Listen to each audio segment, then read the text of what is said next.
ఇదైతే మా మల్బరీ చెట్టు అండి, మా అమ్మ వాళ్ళ ఇంటి దగ్గర ఉన్న చెట్టు అండి. చూడండి ఎలా అయితే క్రాప్ వచ్చిందో.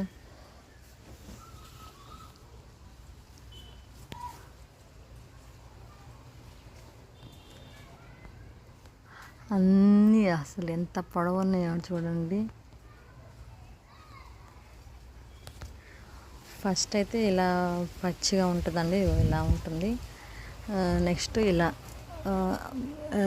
కొంచెం ఉంటుంది, లైట్ ఆరెంజ్ కలర్, ఇలా రెడ్గా వస్తుందండి. నెక్స్ట్ తర్వాత పండిన తర్వాత ఇలా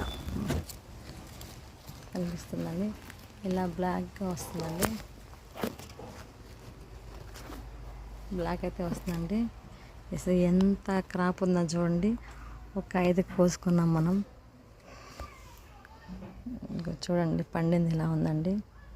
చాలా చాలా టేస్ట్గా ఉంటుందండి. ఎంతైనా మనం మందు వేయకుండా పండించిన కాయలు కదండి.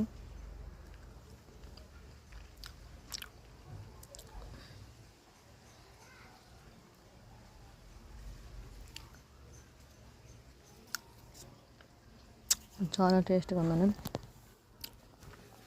ఇంకా ఉన్నాయి, ఇవి కూడా బాగానే ఉంటాయి కానీ తీయగా ఉంటాయి, పుల్లగా ఉంటాయండి ఇవి.